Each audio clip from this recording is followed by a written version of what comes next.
लड़ाई होगी जिंदगी और मौत के बीच का कोई रास्ता नहीं रहेगा।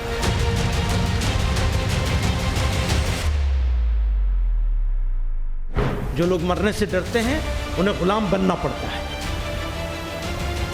न गुलाम थे, न हैं और न बनाए जा सकेंगे इंशाअल्लाह। अंजाम में हमारी मौत आएगी, लेकिन मौत सिलसिले को खत्म नहीं करेगी, जिंदा करेगी इंशाअल्लाह।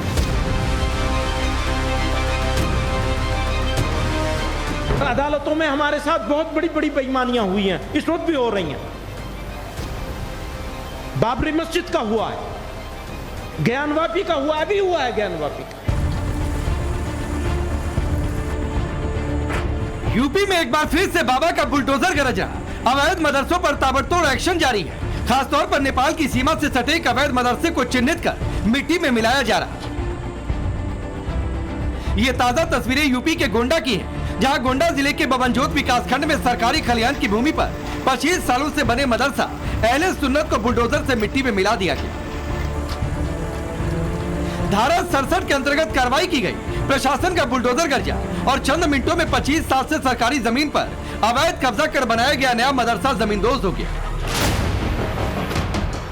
सिर्फ गोंडा ही नहीं, बहराइच से लेकर सूबे के दूसरे जिलों में भी अवैध मदरसों पर एक्शन जारी है। अवैध मदरसों पर एक्शन से बढ़ के जमीयत चीफ मौलाना महमूद मदनी लोगों को भड़काने का काम कर रहे। मदनी आरोप लगा रहे कि मदरसों को बंद करके सरकार दुश्मनी पर उतर आई है।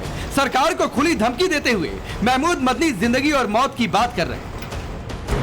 जब नीयत ही खराब होगी और गलत करने का फैसला कर लेंगे कि हमें जो सही है उनको भी बंद करना है। सही के लिए क्या है?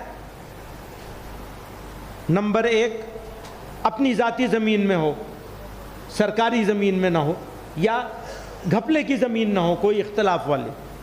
नंबर 2, इमारत मंजूरियां लेके बनाई गई हो या बनाने के बाद मंजूरी ले ली गई हो, जो भी उसका जुर्माना रुमाना भरना हो भर के। नंबर 2, फायर फाइटिंग का अरेंजमेंट हो। नंबर 3, बच्चों के रखने का जो इंतज़ाम हुकूक़ अतफाल से मुताल्लिक़ है उसको भी पूरा किया जा रहा हो।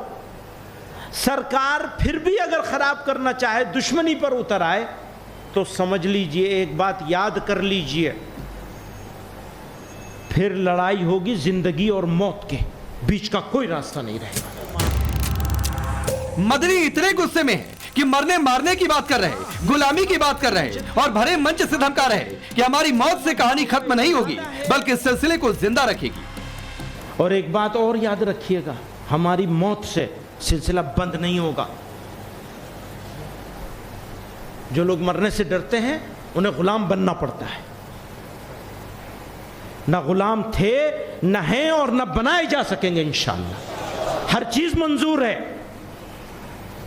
हम बिरादरान वतन में वो लोग जो समझदार हैं, बात सुनने के लिए तैयार हैं, हम उनका जूता अपने सर पे लेके चलने के लिए तैयार हैं।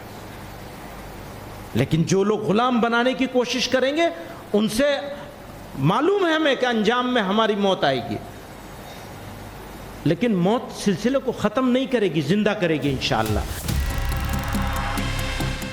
मौलाना महमूद मदनी यही नहीं रुके। मदनी ने बाबरी को फिर से याद किया, ज्ञानवापी का जिक्र किया और सीधे सीधे देश की अदालतों पर ही सवाल उठा दिए। कोर्ट और अदालत में हम जरूर जाएंगे, मुझे कोई उम्मीद नहीं है, लेकिन आपको मायूस नहीं करना चाहता। अदालतें भी आदमी चलाते हैं और अदालतों में हमारे साथ बहुत बड़ी बड़ी बेईमानियां हुई हैं, इस वक्त भी हो रही हैं। बाबरी मस्जिद का हुआ है, ज्ञानवापी का हुआ, अभी हुआ है ज्ञानवापी का। हम कैसे भूल सकते हैं इसको? नहीं भूल सकते। अब सवाल है, मौलाना महमूद मदनी को अगर अदालतों पर ही भरोसा नहीं तो फिर हर बात पर कोर्ट का दरवाजा क्यों खटखटाते हैं? अगर अदालतों पर भरोसा नहीं है तो फिर किस पर भरोसा?